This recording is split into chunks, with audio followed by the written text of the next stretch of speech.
In this episode of Falmouth in Focus, we take a look at the plans for the new steamship terminal in Woods Hole, follow a charity bike ride through town, and learn more about a local program for people dealing with mental illness and addiction.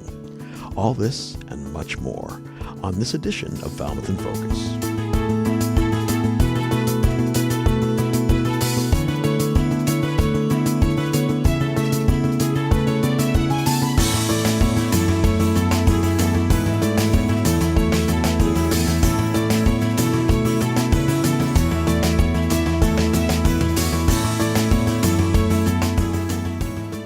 Hello and welcome to Falmouth in Focus, FCTV's current affairs program. I'm your host, Michael Kasparian. The Steamship Authority Woods Hole Terminal reconstruction project is well into its second phase, and the current design renderings and site plans were recently unveiled. FCTV sat down with General Manager Robert Davis to get an update on the project. The Woods Hole project we started planning for this about 5 or 6 years ago. The facility is in dire need of reconstruction. The slips that the vessels berth in are averaging about 50 years old. They need to be rehabilitated. It included consideration as to what we needed to do with the terminal building and the administration offices. It became clear early on that the administration offices would not be able to be maintained in Woods Hole, so thus we built our new administration offices here on Palmer Ave in Falmouth. During the design phase, we had various community meetings to receive input. We've tried to incorporate as many of the community and town's concerns into the concept as we can, but it's a balancing act. We looked at over 25 different locations for the terminal building itself in order to make it as safe operation as possible for the 2.4 million people that travel in and out of that facility on a given year. The plans for the terminal building right now are that there's a lobby area adjacent to the ticket selling area. Next to that there's a small concession stand and some vending machines that we'll have.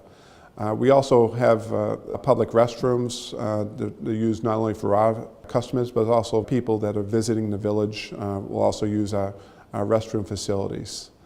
Then to round off the first floor is a locker room for our employees that are working at the terminal to be storing their gear. On the second floor of the building, there's a small office for our terminal manager, another office for the terminal agents that oversee the operation, a break room for the employees, and then a small meeting room for training of terminal employees. We also are incorporating staging for the Peter Pan bus that operates out of our current facility, as well as the Cape Cod Regional Transit Authority that also is being incorporated into the designs.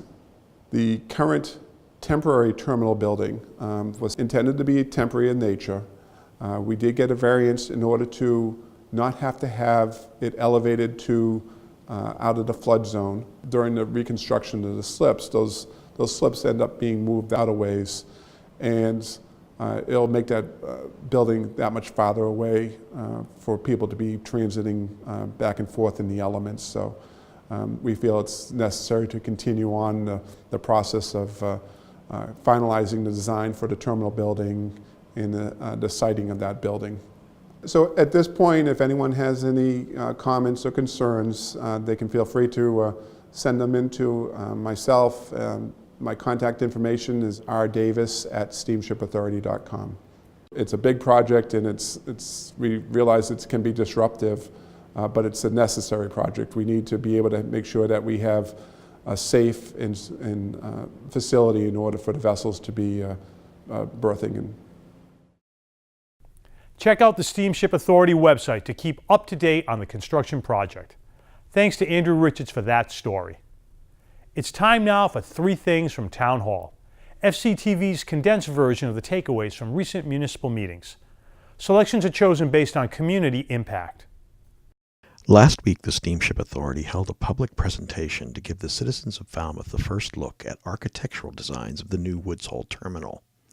Many residents attended to voice their opinions on the design and placement of the planned building.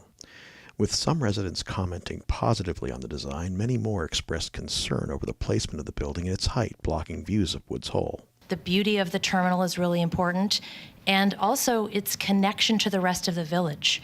And that is something that's really important to the businesses of the village. The original designs that were put forward were very hermetically sealed buildings, focused entirely on getting people from buses out to boats. And we have a vibrant business community in Woods Hole because of the traffic that passes through in the summertime. And having a visual connection between the terminal and the rest of the village, I felt was really important. What's the peak height? You guys all, this evening, you talked all about 35-foot peak height. It's between 33, 35 feet. And Vineyard Haven is 35 feet high? Really? Yeah, it has a very steep. I don't think so. It's a highly You guys may want to get a ruler on that one. The operating schedules have been, open for public comment. We're open for public comment, and there was none received.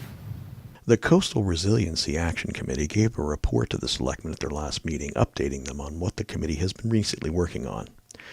The report outlined the issues and natural forces challenges that represent a real threat to our valuable coastlines and a timeline as to when these concerns and forces must be addressed. The Woods Hole Group is undertaking to develop a model of what our risks are. This is a much more sophisticated model of where the risks lie than, say, the FEMA maps. And it's been developed jointly by the state, particularly DOT, and it's been applied in Boston and a few other communities. So we'll be one of the first in the state to have this level of information. And that should be done by June of next year. I want to recognize Jen McKay's assistance with the committee as well, and the great coordination with Concom, and just really appreciate that level of knowledge and kind of extra professionalism, and and DPW as well. So thanks for the staff assistance. Weston and Sampson, a civil engineering firm, also presented a report to the selectmen detailing options they have regarding the fate of the wind turbines in Falmouth. The presenters laid out financial and practical scenarios for the selectmen to discuss. The selectmen allowed for some public input at this meeting, but explained that there will be many other opportunities for future input before decisions are made. In terms of what the benefit the turbine could provide, less the cost of moving, would be? So based on the economics of taking a general obligation bond, $5.7 million is what the benefit would be. That would be the plus. After how many years? That's after 20 years. It's going to cost a lot, but all of the numbers we've seen up here are numbers in the black. The numbers they're talking about, we're just cutting it and paying back the grant, are all in red. Thank you very much. Thank you all. Well, as I said, we're end of the allotted time, and we'll accept additional comments in writing, and there will be other opportunities and follow-up. To see the meetings in their entirety, check out Government Channel 15's program schedule at fctv.org. We're going to take a quick break to learn about Prescription Drug Take-Back Day. Stay with us. If you don't dispose of the unused or expired prescription drugs in your home, they might find a new one. They could end up misplaced, stolen, or simply misused. Whatever the case, don't be the dealer. Keep them safe, clean them out, take them back. To find a collection site, please visit deatakeback.com. DEA Take-Back Day, Saturday, October 27th. National Drug Prescription Take-Back Day, sponsored by Gosnold, the Prevention Partnership, Barnstable County Regional Substance Abuse Council, and Cape Cod Healthcare. Turn in your medication for safe disposal from 10 a.m. to 2 p.m. at any Cape Cod police station. No paperwork is required, no need to remove labels. All liquid medications must be in sealed bottles, and no sharps, please. For more information, visit www.dea.gov or call Gosnold's Prevention Division at 508-540-2317. Help us keep prescription drugs out of the hands of our youth and our water supplies. Thank you. Welcome back. The second annual Kerwin-Murray Tour de Falmouth bike ride took place this past Sunday, beginning and ending at the Bathhouse on Surf Drive and circling the town of Falmouth. The race honors the late Peter Kerwin and Bob Murray, both of whom were tireless advocates for affordable housing in Falmouth. The event raises funds for the Falmouth Homeless Prevention Program of the Falmouth Housing Corporation. We met up with Matt Patrick and George Sykes to tell us more about the ride. I'm Matt Patrick. I'm here with George Sykes, the owner of Corner Cycle and one of the sponsors for the Kerwin-Murray Memorial Tour de Falmouth. All the money that we raise through this ride goes to the Falmouth Homelessness Prevention Program. That's a program that keeps people in their homes if they get in trouble. If you can't make a rent payment, a mortgage payment, call Falmouth Housing Corporation, and they have this little fund that they use to get you over that emergency. I love Peter Kerwin and Bob Murray. They're two guys who put together Falmouth Human Services and did so much for affordable housing in town. And Bob actually started this homelessness prevention fund. They just did so much. They literally died within a year after retiring. And everybody was shocked by that, but this is a way we can honor them and at the same time remind people of what a couple of people can do in town to help their fellow citizens. I'm one of the first sponsors, I guess, for the Kerwin-Murray ride. I was enlisted into the ride by Matt, also by one of my former employees, Zach Kerwin, who is Peter's son. Peter was a cyclist. He came in here, and he was a really good guy. He always thought about somebody else before himself. And the route that these guys take is basically the marathon route. And anybody that's a cyclist in Falmouth knows the classic Cape Cod Marathon route is one of the better rides, especially in the fall, to take, where you can ride most all of the roads in Falmouth and almost make a perimeter loop of the town. It's a great cause. A friend of mine introduced me to the event last year, and I think they're doing some great stuff for affordable housing and to sort of help prevent homelessness here in Falmouth. This was a treat to see Falmouth in all its hilly glory. A lot of hills. We're quite sore. Yes. But it was a beautiful ride, especially at the end, going past Knobska Light and along the shoreline. I want to thank all the riders who did participate and all of our sponsors, which is really how the ride raises money. The cost of riding is only $50, but we raise roughly, we're going to raise about twice as much as we raised last year, purely through contributions from sponsors who underwrite this ride. The sponsors see the value of this program because all too often a lot of their employees are just getting, a minimum wage or, $15 an hour.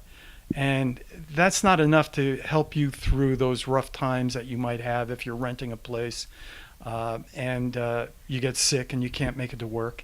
So this is the program that helps people through those rough times. This year, the ride organizers expect to raise nearly twice as much for the Homeless Prevention Fund as they did last year, through registration fees and business sponsorships. Thanks to Anthony Sedera for that piece. Fairwinds Clubhouse is a place where people with mental disabilities or addiction can come for socialization activities, employment opportunities, assistance with housing, and advocacy. Fairwinds offers many different support programs for their clients. The structure of Fairwinds Clubhouse, we're composed of 2 units. We have a culinary and education unit. So our culinary unit runs the kitchen and also a small cafe. So we serve breakfast items and we serve lunch every day. So the individuals who are involved in the culinary and education unit are involved in every aspect. Planning the menu for the month, shopping lists, putting the actual meal together, cooking, learning about healthy eating and nutrition, so that we can help them to improve their own individual knowledge, so that they can do it on their own. So we'll serve lunch every day, and that's an ongoing aspect of our operation. If we have other activities, say we have an open house to improve our membership, then a culinary unit will create a menu and present everything that, that they decide to do. And I really enjoy coming here because this is a place for people like myself to come and socialize, get involved, get on the computer, look for jobs, work. A lot of people here work. We have a board over there where it shows people who are employed. I'm up there. I work at the 4170 restaurant in Woods Hole as a dishwasher. And someone took me here one day and said, this is what I'm talking about. And I loved it. All the people here, the caring, the warmth, the happiness. Meeting people with the same illnesses, meeting people with different illnesses, working one-on-one with staff and members. It gives you self joy. I think everybody at some point in their lives has been at the point where, maybe I don't feel like getting out of bed today. Maybe I don't want to go do anything. So what we try to do is have an atmosphere that's welcoming, one where they can come and be as productive as they want to be. All of our tasks are voluntary. So we have some people that they come and they do one thing a day, and that really helps get them out of the house, and it gets them moving, and it gives them a sense of accomplishment. Some people come and they are busy all day. They're helping us do things, they're looking for jobs. So, it's up to the member as to how much they want to do, but I really think it's productive to come and get something out of it every day. Fairwind staff believe that all persons living with mental illness can and do recover and lead fulfilling lives as contributing members of the community. Thanks to Bob Fenstermaker for that piece. We turn now to this month's fishing segment with Ryan Collins of My Fishing Cape Cod as they reel in tautog in Buzzards Bay. Hello everyone, and welcome to another edition of the My Fishing Cape Cod Falmouth Fishing Report for the month of October. Today we join My Fishing Cape Cod founder and creator Ryan Collins as he targets tautog with a group of MyFishingCapeCod.com members. Now that is a big bag of 40 pounds of green crabs. That's one of the best baits that you can use for tautog. You can also use clams, you can use sea worms, you can use other types of crabs, but the most common bait are green crabs. Dropping these crabs down into the depths of Buzzards Bay is a great way to get a bite from an October tautog. And in a moment, Captain Cullen Lundholm of Cape Star Charters will explain how to fish these crabs. Now what Cullen is doing is clipping off of the claws. So that's step one, clip off the claws. And I've got to be quiet and let him explain the rest. This is how we're hooking them.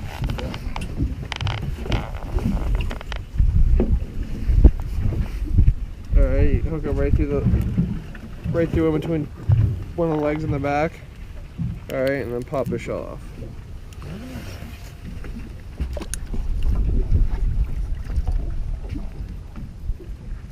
Brand new reels. And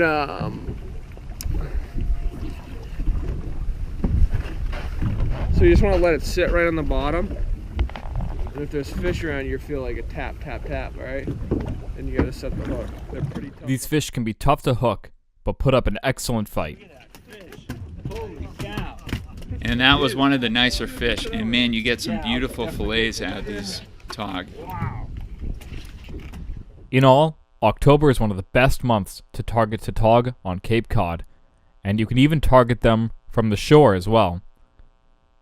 Many jetties in the Falmouth and Buzzards Bay area have populations of migratory tautog, and fishing green crabs in a similar fashion near these rocks will often yield a fish. This is Andrew Burke of MyFishingCapeCod.com signing off. Until next time, everyone, tight lines and take care. Thanks to Andrew Burke for that piece. We'll be back with a look at the recent Clippers homecoming. Stay with us. If you could help someone by spending an hour or two a week, every week or two, would you? I hope so. Hi, my name is Susan Laux, and I'm the director of Neighborhood Falmouth, the organization in town that's making a huge difference for Falmouth seniors. We help seniors get to their doctor's appointments and to the grocery store. We have people who will help with one-off projects around the house. And we help provide friendship and companionship and social interaction for people who are getting isolated. And we could help more Falmouth seniors if we had more volunteers. So, if you might be able to become a Neighborhood Falmouth volunteer, please let us know. Go onto our website, neighborhoodfalmouth.org, shoot me an email, director@neighborhoodfalmouth.org, or give me a call, 508-564-7543. Volunteers always welcome and always needed. Welcome back. Falmouth High School held its annual homecoming celebration last week, culminating with Friday's varsity football game against Hanover. Going into the game with an unbeaten 5-0 record, the Clippers were not only looking for the win, but also for their share of the Atlantic Coast League title. Varsity football looked to continue their winning streak going into homecoming on October 12th and didn't disappoint, going 38-13 against Hanover High School under the Friday night lights. Quarterback Kyle Connolly ran for 187 yards, 3 rushing touchdowns and 2 passing touchdowns. The Clippers scored the first 22 points of the game, starting with a 5-yard touchdown pass on 4th down from Connolly to Kyle Cardoza, who then caught a 45-yard pass to make it 14-0. Chris Perito added an interception to lead Falmouth's defense. Well, I think each year, a football team kind of takes on its own identity, and we try to coach and work hard to prepare well and play tough and play for each other and really play a team game and try to make sure that we're dominating every aspect of the game. And, I think we did a good job of that tonight. We've done a good job of that so far this year. We're really playing together as a team. And, I think we just got to make sure that we're trying to get better at every position, every week, doing our best to coach them up. But we got tough kids that play hard, and they respond, they respond well to us and to each other. And they really care about the game of football and they care about each other. Well, I think the team's performed very well. We've had our up and downs during the games. So Saturdays, we always love to come in the morning. We always like to find out what's going on, and once we find out, we always go out and we just spend time working on it, trying to execute it better and trying to make sure everything is better for the next week and for every team we prepare for. The Clippers will try to cap an undefeated regular season when they visit Nauset on October 19th. Thanks to Ryan Weber for that report. FCTV wants you to know that television can be as easy as hitting record on your smartphone. We'd like to invite all Falmouth residents and visitors to share their slice of life with us. Email us your photos and videos, or upload them to Facebook, Twitter, or Instagram using the hashtag MyFalmouth or Falmouth in Focus to be featured on the show. Thank you to our most recent contributors. We leave you now with the sights and sounds of Pumpkin Day at Bourne Farm. Thanks for watching Falmouth in Focus. We'll see you next time.